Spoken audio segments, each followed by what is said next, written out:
Are we finally getting price drops on Nvidia's RTX 40 series? AMD's 7000 series continues to go lower every single time. And listen, this only applies to a few of us, but you can emulate the Palmpilot on the internet now.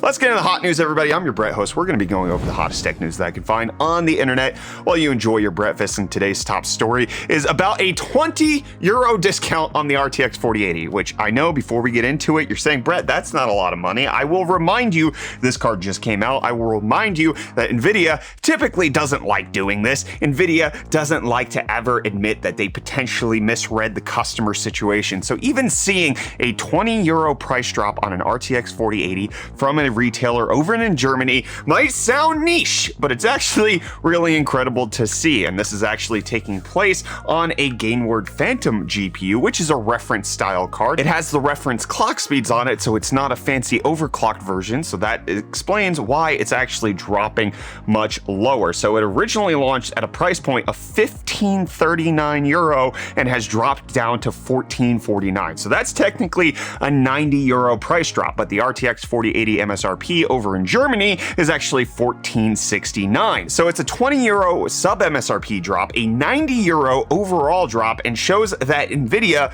might actually be struggling a little bit with selling these cards. It's something that you typically don't see this close to the launch of the GPUs. You can see the price overall of the RTX 4080 declining when it comes to just sales overall. What people are finding out when you're looking at sales over on eBay, the RTX 4090 is outselling it to the tune of 4-1. Micro Center still has tons of stock everywhere. It does seem like the RTX 4080 was the first time where consumers went, hey, that is really overpriced.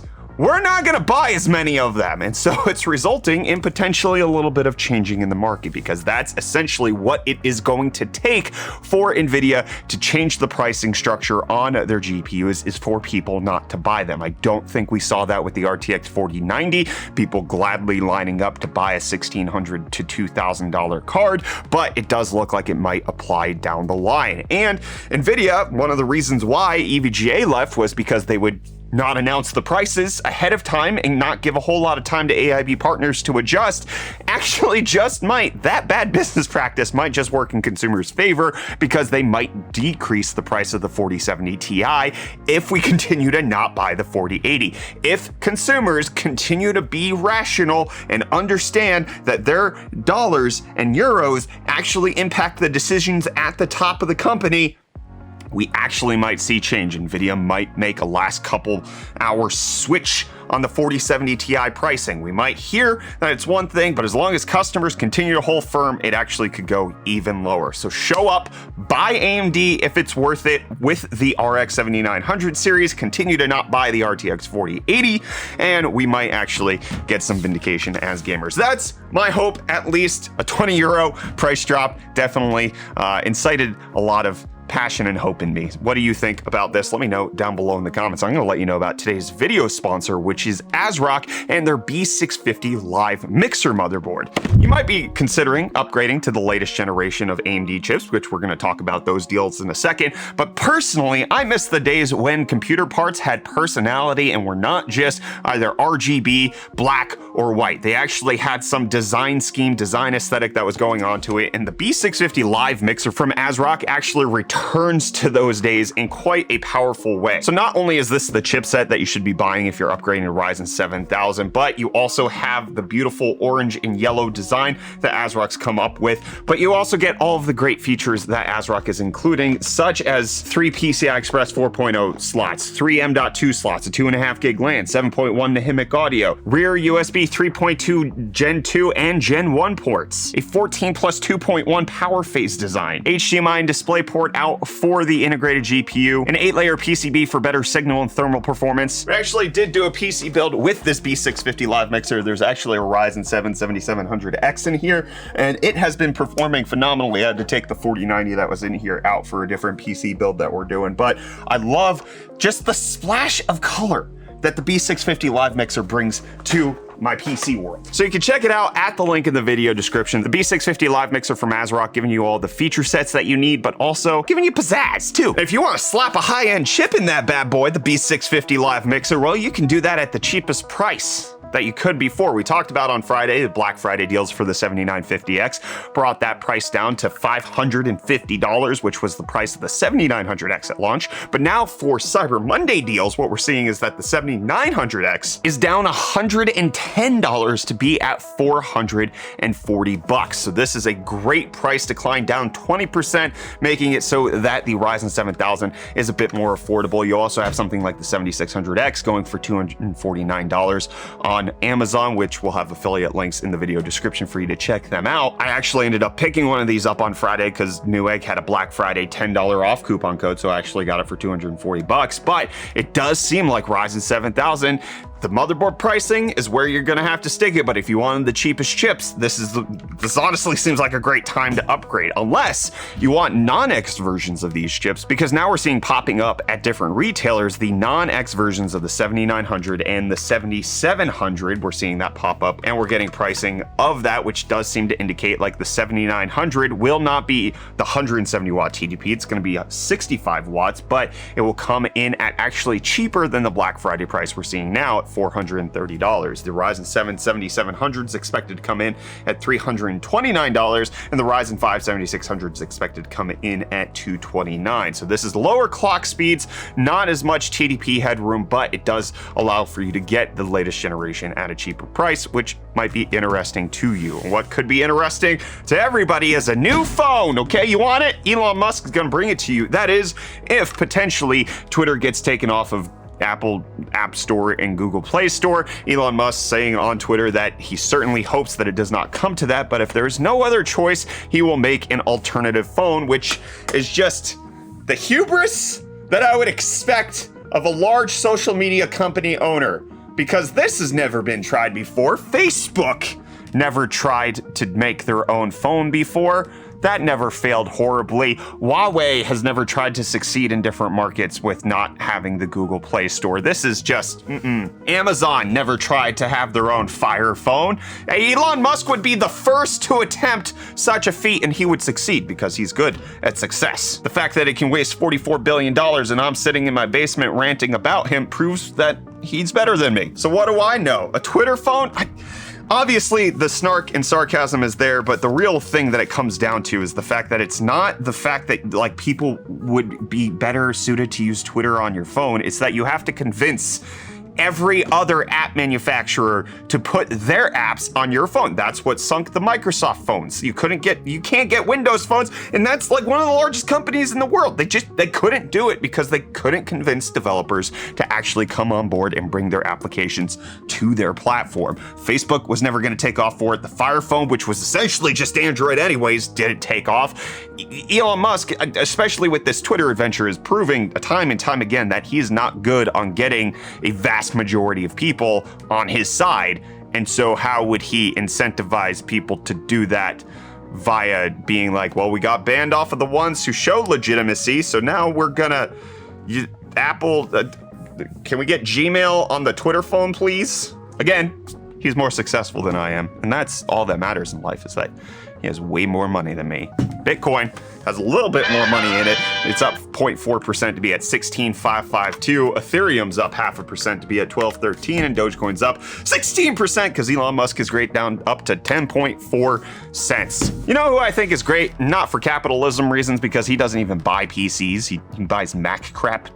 Bugs the snot out of me anyways. It's because he's gonna bring you the hottest tech deals out on the internet. What you got for us, Reece? Yo, welcome back to UFD Deals. We're bringing the hottest tech deals out on the internet. A happy Cyber Monday, everyone. Hope you guys had a good weekend. The rain has been absolutely non-stop here in Pretoria this entire time. But just like the rain, the deals keep flowing in, starting with the iconic Logitech G502 Hero. This 25,600 DPI gaming mouse is going for only $29.99, which is a whole $50 off or 63% off. But if a controller is more your thing, then the PlayStation DualSense is currently on special. You can pick up the Galactic Purple, Cosmic Red, or Starlight Blue for only $49.99, whereas the White and Nova Pink are going for $54.99. Sadly, the Midnight Black is still at full price. Sony knows what they were doing with that because it's the coolest one. But another offering from Sony is these WF-1000XM3 noise cancelling earbuds. I used these things for about 3 months until we had to return them, and I absolutely loved them. And at only $89.96, these are a steal, 61% off. But if you're more of a headphone person, then the HyperX Cloud 2 7.1 surround sound headphones are going for for only $49.99, which is $50 off. And if the built-in mic is not for you, then the Elgato Wave 3 USB condenser mic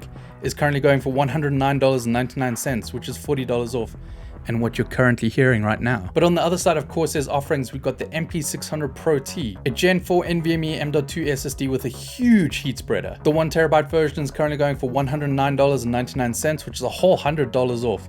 Sadly, it won't fit in the PlayStation 5 because it's way too thick. But then on the cooling front, we have a 3-pack of Thermaltake Ring Duo 140mm fans. This combo is currently going for $55.63, which is 54% off. And if you're looking to stay light and portable, then the Asus VivoBook S 14X, which features a 14.5-inch 2.8K 120Hz OLED display. Internally, it has the Intel Core i7-12700H, 12 gigs of DDR4 RAM, and a 512GB SSD. You can pick up the Midnight Black version for $699.99, which is $400 off. And if you're looking for a nice display but you don't want to stick with a laptop, then the Aorus FV43U, which is a 43-inch 4K QLED display with 144Hz refresh time and 1 millisecond response rate, is currently going for $599.99, which puts it at a massive $500 off, or 45% off. I love this trend of them going for like these massive TV-like monitors. But if you're looking for an actual TV, then the Samsung QN85B, which is a 55-inch 4K Neo QLED smart TV, going for $999.99, which is $400 off. And with that, the curse is broken. I can go into hibernation for the next Black Friday.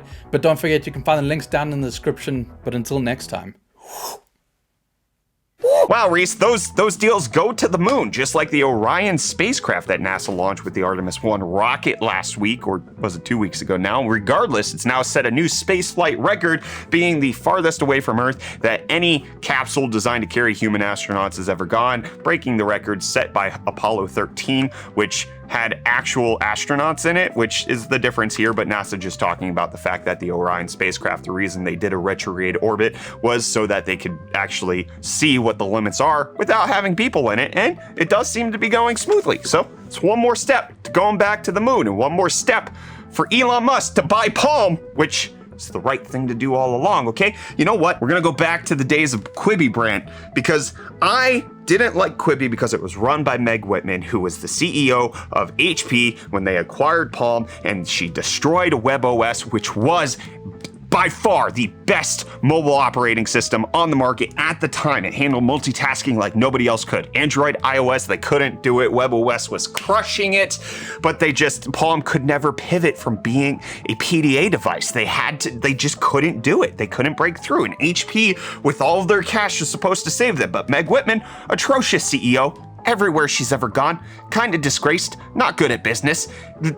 I have no good things to say about her business acumen, and so she ruined Palm, all right? But now Palm's owned by like some other entity where it's like a smartphone. It's a whole other thing. That's what Elon Musk needs to do. He needs to buy Palm, bring WebOS back, and just vindicate 2010 Brett's just disgustedness with Meg Whitman acquiring Palm, because, oh man, the Palm Pre, Anyways, in case you want, Palmpilot Emulation, the Internet Archive, has now actually uploaded 560 apps that you can interact with in case you want that. One of the archivists actually putting all of this up and doing the hard work to get this going, and it's a blast from the past, I'll tell you. I had a Palmpilot T2, I can't remember what it was called, something like that, but they uploaded Dope Wars, which I remember playing this game on my Palmpilot on the bus in 10th grade.